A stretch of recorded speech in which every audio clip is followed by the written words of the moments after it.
A former security chief in Mexico's Sinaloa state has been taken into U.S. custody on allegations linked to the Sinaloa cartel, according to federal court records and reports unsealed late Thursday. Gerardo Merida Sanchez, 66, who served as Sinaloa's public security secretary from September 2023 to December 2024, was arrested in Arizona on May 11 before being transferred to New York. One of the most entertaining moments in VC this week was a piece of rage-bait marketing from General Catalyst in a now viral post on X that parodies the old Mac versus PC commercials. The venture firm, better known as GC, posted a VC versus GC video on Wednesday. The VC was played by a tall actor in a baggy shirt and vest with a distinctly large bald head, an apparent dig at Andreessen Horowitz co-founder Mark Andreessen. But the real Andreessen never looks that dishevelled. Investors can't seem to get enough of RJ Scaringe or his ideas. In less than a decade, the serial entrepreneur best known for his EV company Rivian has raised us more than $12.3 billion from venture capital firms, as well as strategic and institutional investors for his three. The latest $400 million raised for his new venture, or Bayard. Investors are still happily piling in.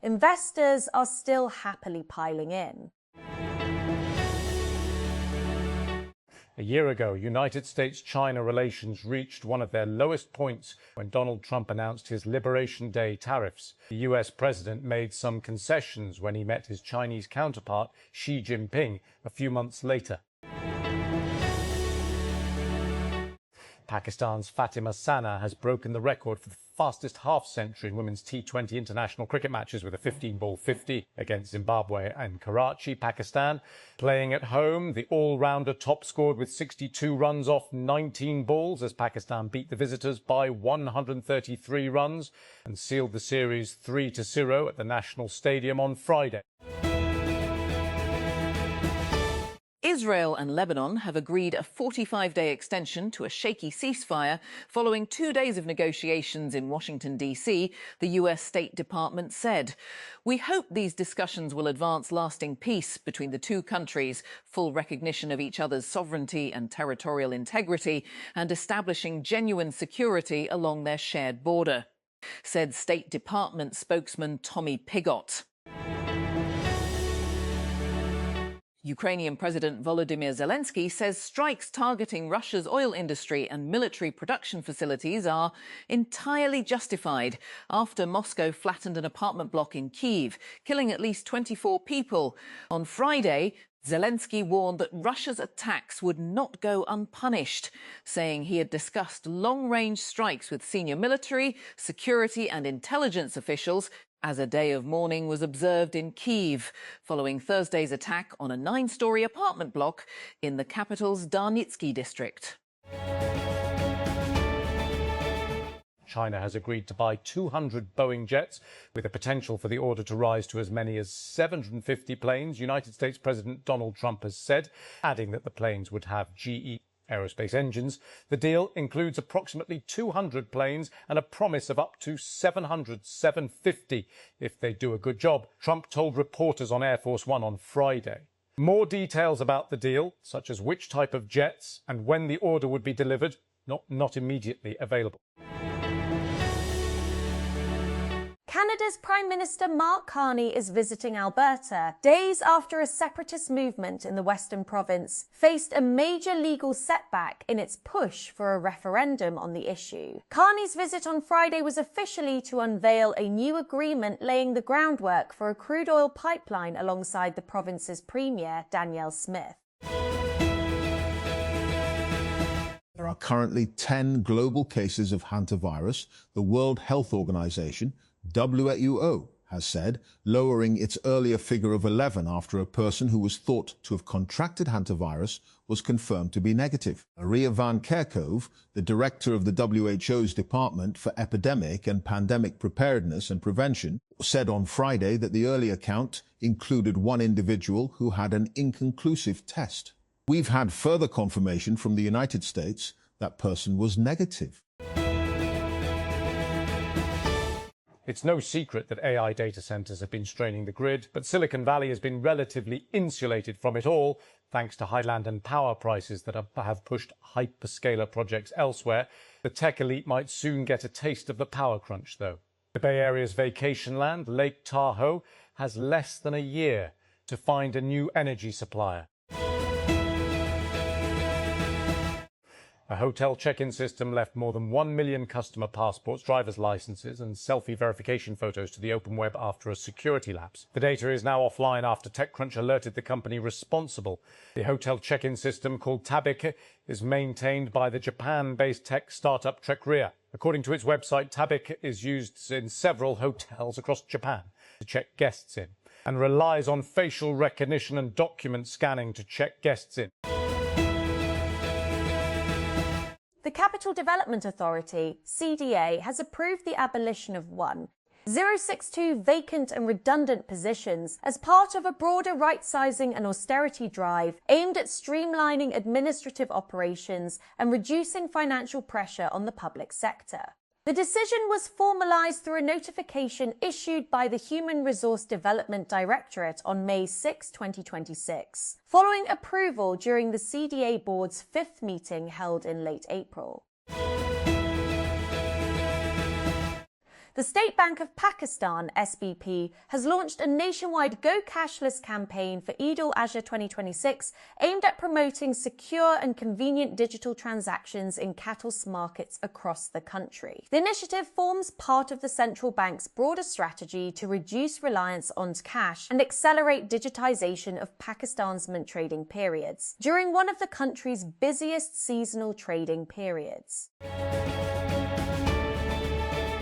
The federal government on Friday reduced petrol and diesel prices by Rs 5, according to a notification issued by the Petroleum Division. According to the notification, the revised prices will take effect from May 16. A judge has declared a mistrial in the rape case against Harvey Weinstein after the jury in New York said it was deadlocked and unable to reach a verdict. It marks the third time a New York jury has considered the case against the 74-year-old disgraced film mogul, who remains jailed on other charges. Despite a fragile US-brokered ceasefire in Gaza, Israel carried out a strike targeting Hamas's most senior military leader, according to a joint statement from Prime Minister Benjamin Netanyahu and Defense Minister Israel Katz. Israel held Izz al-Din al-Haddad responsible for being one of the architects of the Hamas-led attack on October 7, 2023, and for holding hostages in the attack's aftermath. Israel also accused al-Haddad of refusing to implement the agreement led by US President Donald Trump for Hamas to disarm and for the demilitarization of the Gaza Strip.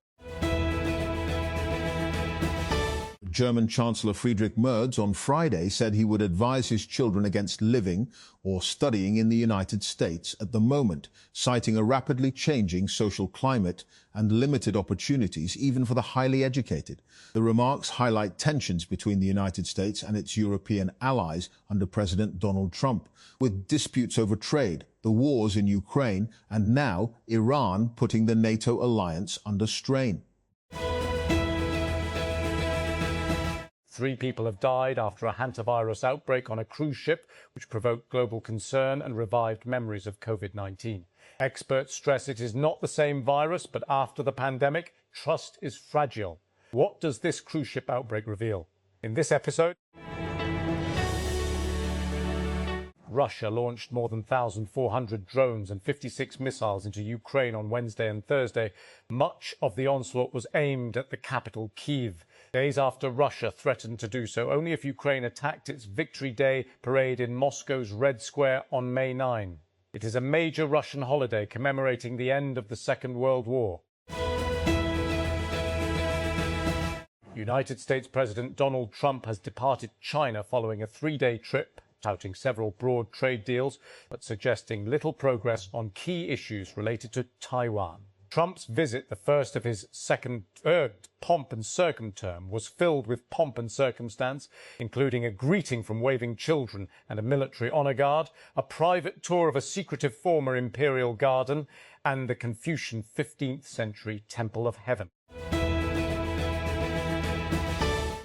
Tesla robotaxis have crashed at least twice since July 2025, while a teleoperator was remotely driving the vehicles, according to newly unredacted information submitted to the National Highway Traffic Safety Administration (X). Both crashes happened in Austin, Texas, and occurred at low speeds. In each case, there was a safety monitor behind the wheel and no passengers were on board. The federal government has reduced petrol and diesel prices by 5 per litre for the next 7 days, sources informed Pro-Pakistani. Following the latest revision, petrol will now be priced at 409.78 per litre, while diesel will stand at 409.58 per litre. IG Railways Police Mohammad Wasi Fakhre Sultan, along with SRP Rawalpindi and DSP RPA, conducted a detailed visit on May 15, 2026, to railway land and related sites on Shah Bukhari Road, Rawalpindi, which were retrieved during the recent Antani encroachment operation. During the visit, the IG Railways Police issued clear instructions that no encroachments should be allowed to re-emerge on the retrieved railway land under any circumstances. He stated that protecting railway land and other assets is a key responsibility of the Railways Police, and emphasised that these valuable assets should be utilised effectively to increase Pakistan Railways' revenue. While Donald Trump and Xi Jinping were hailing their friendship for the cameras, it was less amicable for the rival Chinese and US security services, from a standoff over a US Secret Service agent's weapon to a US staffer trampled during a melee. Tensions bubbled to the surface throughout Trump's visit to Beijing. The United States has cancelled the planned deployment of 4,000 soldiers to Poland, US officials said Friday, as Washington reorganises its forces in Europe after announcing it would withdraw thousands of troops from Germany. The head of US European Command received the instructions on the force reduction. General Christopher Leneve, the acting chief of staff of the US Army, said during a congressional hearing when asked about the cancelled deployment. A second day of talks between Israeli and Lebanese officials is taking place in Washington, D.C. Despite ongoing Israeli attacks and ceasefire violations in Lebanon, both delegations, including each country's ambassador to the United States, arrived at the State Department on Friday morning for the continued discussions, the third round of direct negotiations between the two sides this year. Chelsea versus Manchester City. What? English FA Cup final, where? Wembley Stadium in London, United Kingdom. When? Saturday, May 16 at 3 p.m, 14 GMT. How to follow? We'll have all the build-up on Al Jazeera Sport from 11 GMT in advance of our live text commentary stream. History will be made on Saturday as Manchester City become the first side to line up in 4 consecutive finals as they take on Chelsea for the trophy. BRICS alliance of major developing economies has failed to issue a joint statement after their 2-day meeting in India, amid internal divisions over the Iran war, which is affecting several members. India hosted the foreign ministers' meeting in New Delhi and currently chairs the alliance. BRICS brings together core members Brazil, Russia, India, China and South Africa, as well as newer members Ethiopia, Egypt, Iran, Indonesia and the UAE. 3 people died in a hantavirus outbreak on a cruise ship, provoking global concern and reviving memories of COVID-19. Experts stress it is not the same virus, but after the pandemic, trust is fragile. What does the ordeal for the cruise ship passengers reveal? In this episode,